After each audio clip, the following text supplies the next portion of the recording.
Bismillah, Assalamualaikum warahmatullahi wabarakatuh. Kaifa halukunna?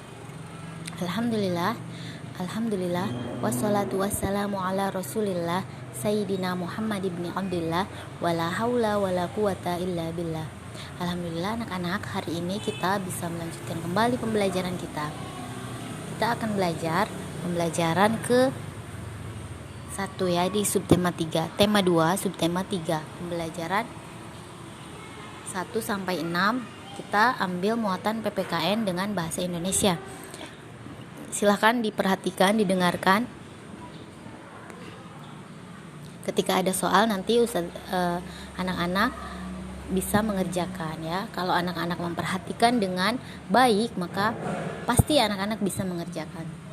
Hari ini Beni pergi ke sekolah. Beni duduk di kelas 2 SD.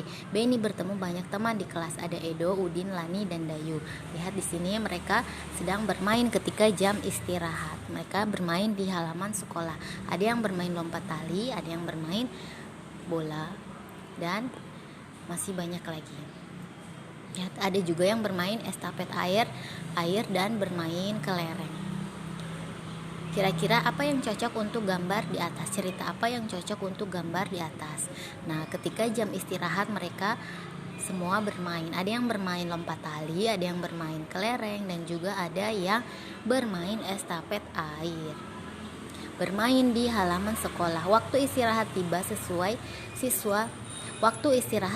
siswa kelas 2 bermain di halaman sekolah. Ada yang bermain kelereng, bermain tali, dan bekel.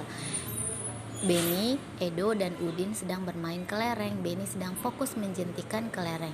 Edo dan Udin menunggu giliran sambil mengamati kelereng di dalam lingkaran. Banyak kelereng di dalam lingkaran, ada 6 butir. Sedangkan anak-anak perempuan mereka sedang bermain lompat tali.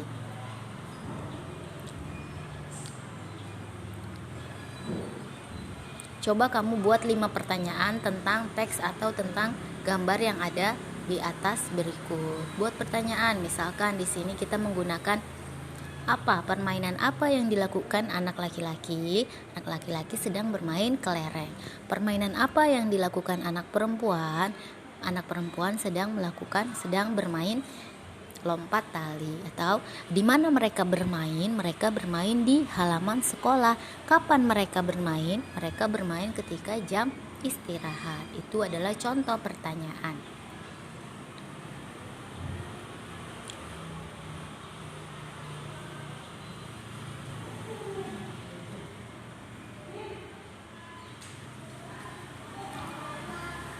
Di sini juga ada tata tertib dalam berpakaian di sekolah ya.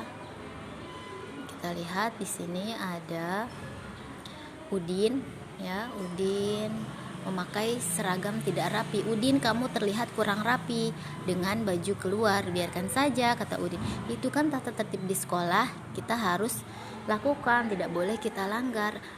Aku lupa. Selain itu apa saja ya tata tertib yang ada di sekolah? Selain berpakaian dengan rapi, kita juga harus memakai kaos kaki berwarna putih, sepatu berwarna hitam. Perempuan harus memakai rok panjang. Kemudian rambut harus disisir dengan rapi. Seragam dimasukkan ke dalam celana, tidak boleh dikeluarkan. Memakai kaos kaki putih dan memakai sepatu berwarna hitam.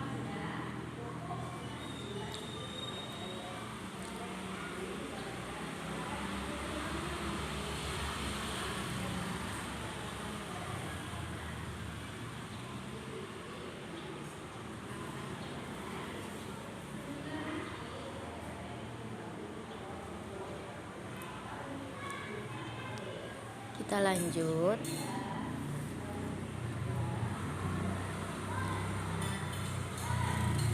Di sini ada gambar anak-anak sedang bermain bola kertas ya.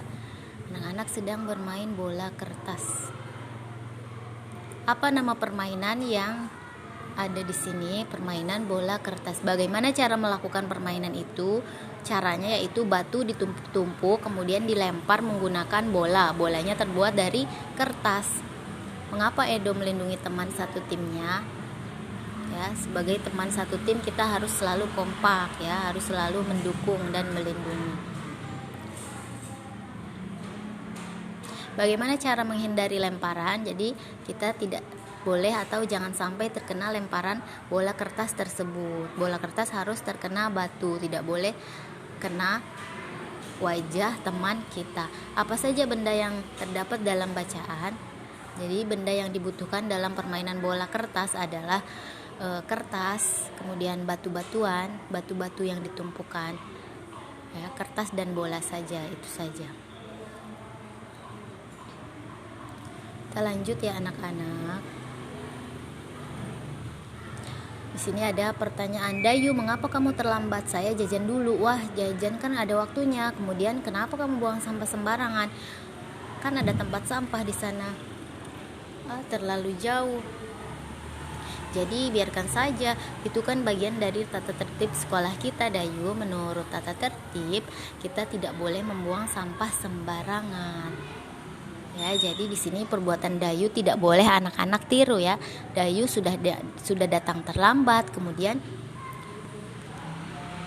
dia jajan bukan pada waktunya, kemudian dia membuang sampah juga tidak pada tempatnya. Jadi anak-anak harus selalu menaati peraturan yang ada di sekolah ataupun dimanapun kita berada.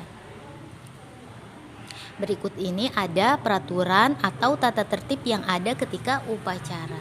Dalam tata tertib upacara bendera, semua murid wajib mengikuti upacara bendera pada hari Senin. Jadi upacara bendera itu biasanya dilakukan pada hari Senin dan pada hari-hari tertentu, misalkan hari kemerdekaan 17 Agustus, kemudian hari guru PGRI ya, ulang tahun PGRI, dan hari-hari yang lainnya. Nah, tapi seperti biasa ketika kita normal atau tidak ada pandemi ini, biasanya kita upacara setiap hari Senin. Nah, ketika upacara, anak-anak itu tidak boleh berisik, tidak boleh ngobrol, harus berbaris dengan rapi, berdiri dengan tegak, pandangan lihat ke depan, tidak boleh ngobrol, tidak boleh duduk-duduk atau jongkok, tidak boleh berlari-lari, ya, semuanya harus rapi, berbaris. Kemudian ada juga peraturan atau tata tertib yang ada di kelas. Kita harus datang ke sekolah sebelum pembelajaran dimulai. Kemudian masuk ke kelas, setelah bel berbunyi kita harus masuk ke kelas. Sebelum masuk kelas kita harus berbaris di depan kelas. Nanti dipilih oleh ketua kelas. Kita diharuskan berdoa sebelum belajar dan juga setelah belajar. Di sini juga ada kebersihan, kerapian, dan keindahan kelas menjadi tanggung jawab seluruh siswa, tanggung jawab ketua kelas dan seluruh siswa. Jadi yang bertanggung jawab menjaga kebersihan kelas adalah seluruh siswa atau semua anggota kelas.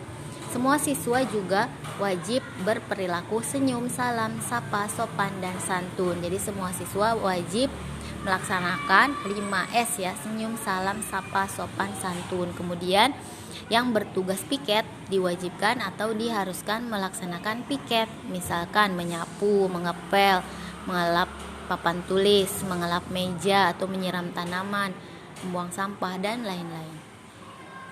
Nah, lihat di sini ada gambar kehidupan sehari-hari yang ada di sekolah. Datang ke sekolah dengan rapi, menggunakan seragam dengan rapi, bajunya dimasukkan ke dalam celana, datang tepat waktu, tidak boleh terlambat. Kemudian melaksanakan tugas piket, berdoa sebelum dan sesudah belajar.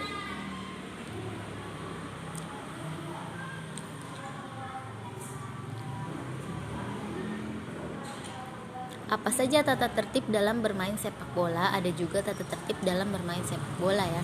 Setiap anggota harus mematuhi peraturan supaya permainan berjalan dengan tertib. Penonton juga tertib. Penonton tidak boleh melempar benda-benda ke tengah lapangan. Kalau tidak tertib akan mengganggu proses permainan. Sama seperti tata tertib di sekolah. Jika tata tertib tidak dipatuhi, pasti timbul akibat yang kurang baik. Jadi dimanapun kita berada, kita harus mematuhi tata tertib supaya tidak akan terjadi hal-hal yang kurang baik. Kalau tata tertib di sekolah dijalankan, akan bermanfaat dalam kehidupan kita. Kita akan terlatih untuk menjadi anak yang disiplin. Selain itu, kita juga terbiasa hidup rapi dan bersih.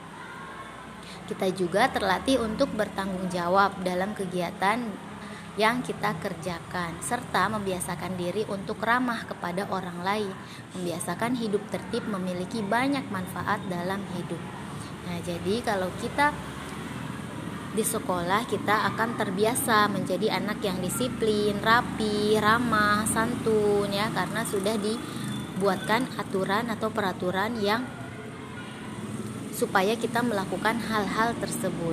Berarti kalau kita tidak mematuhi tata tertib di sekolah akan berakibat kurang baik ya. Kalau kita tidak mematuhi, maka kita akan mendapatkan sanksi atau hukuman. 1 kali melanggar akan mendapatkan peringatan atau teguran. 2 kali maka akan mendapatkan hukuman. Misalkan 1 kali kita terlambat, sudah ditegur sama ustazah, kenapa datang terlambat? Karena macet misalkan. Oh ya udah nggak apa-apa. Besoknya ternyata terlambat lagi. Kenapa terlambat lagi? Nanti akan diberikan hukuman, misalkan membersihkan halaman atau membuang sampah ya. Itu contoh sanksi yang ada di sekolah. Kemudian di sini ada permainan sepak bola. Permainan sepak bola terdiri atas 11 orang, pemain inti dan juga pemain cadangan. Semua tim atau semua anggota pemain sepak bola boleh menggerakkan atau menggiring bola ke dalam gawang lawan menggunakan semua anggota badan kecuali tangan. Yang boleh menggunakan tangan hanyalah kiper atau si penjaga gawang. Dalam permainan sepak bola ini, siapa yang paling banyak mencetak gol maka dia adalah pemenangnya. Tim yang mencetak gol paling banyak pada akhir pertandingan adalah pemenangnya. Jika hingga waktu berakhir skornya masih imbang atau masih sama, maka akan dilakukan penalti. Wasit menggunakan peluit untuk memulai permainan, pelanggaran, dan akhir permainan.